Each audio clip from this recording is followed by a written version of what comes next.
students of Hoboken Public Schools. My name is Shari Simpson and I am an author and a screenwriter and a Hoboken parent.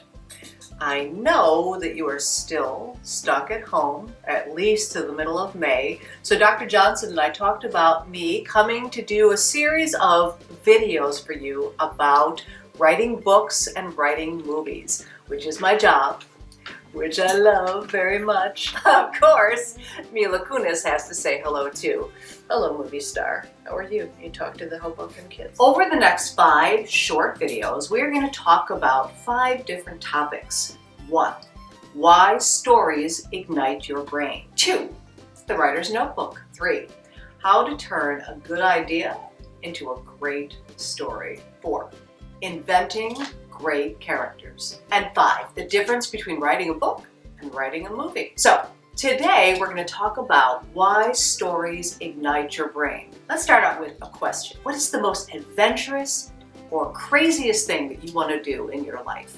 Do you want to climb a mountain, live in a different country, star in a movie, run a marathon? I'm sure you have some ideas. Let me show you mine. Yes, I did jump out of an airplane at 14,000 feet in the air. That was my most adventurous thing. And I do want to tell you this for a reason. Did you know that doctors have done MRI testing on people's brains when they're reading a good story? Did you know that the same parts of your brain light up when you're involved in an amazing story, reading it, really getting into it? These same parts of your brain light up that would light up if you were actually doing the thing that you're reading about. That's right. It's like you're living the life of the character. You're there. You're in it. You're doing what that character is doing. Let me tell you a little something about my little jump out of the plane. It was incredibly terrifying, as you may have guessed by looking at my face. But what was even more terrifying was once I jumped out of the plane and we were free falling so fast towards the earth, and then comes the moment when the instructor pulls the parachute and the parachute comes up and everybody is good. So we're catapulting towards the ground, and all of a sudden the instructor leans over and whispers in my ear, "Kick your feet, the parachute is stuck."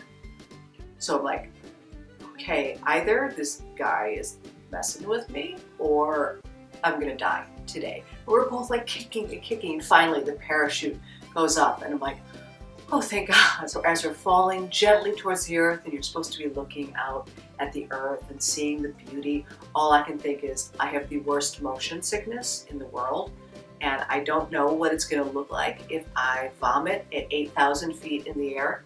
It is not going to be pretty. So basically, if the exact same parts of your brain light up reading about something as if you're actually doing it, what that means is that I didn't really need to jump off the plane and almost die or throw up, puke at 8,000 feet. I could have just read about it. You see, guys, I am a writer and I have the greatest privilege in the world. I get to light up other people's brains. And I don't mean like this. What I mean is that a well-told story lights up your sensory cortex. That's the part of your brain that controls the 5 senses: visual, seeing, obviously, auditory, hearing, olfactory, gustation, which is taste, and somotosensation, which is touch.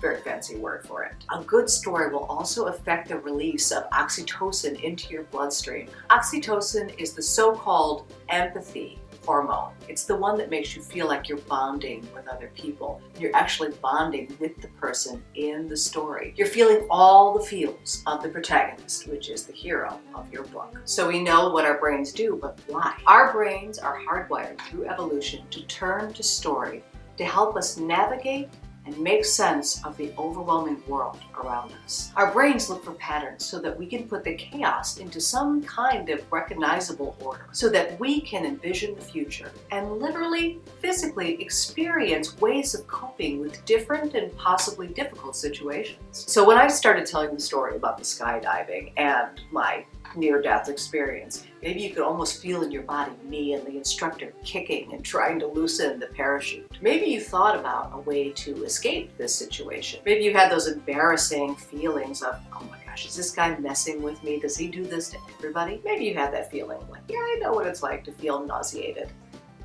Maybe not at 8,000 feet, but that's because a good story lights up your brain and fills you full of that hormone, oxytocin, that bonding feeling, that empathy. You're feeling it, you're in it, and it allows you to figure out how you would respond to the situation. What would you do? So when you're reading a good book, your brain is asking, how would I cope with being stranded on a desert island with no adults? How would I deal with confusing issues of racism, especially when someone I loved so much is involved? How would I fight for my own life in an impossible situation? And in books with multiple points of view, you get to empathize with all of the characters, good and bad. So over the next couple of videos, we are going to be talking about story, what it is, what it does, and maybe how you can learn to write one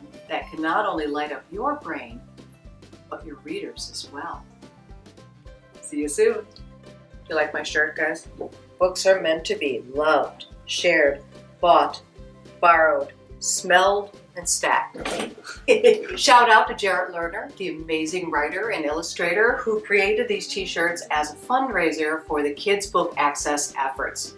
Thanks, Jarrett. You're the best.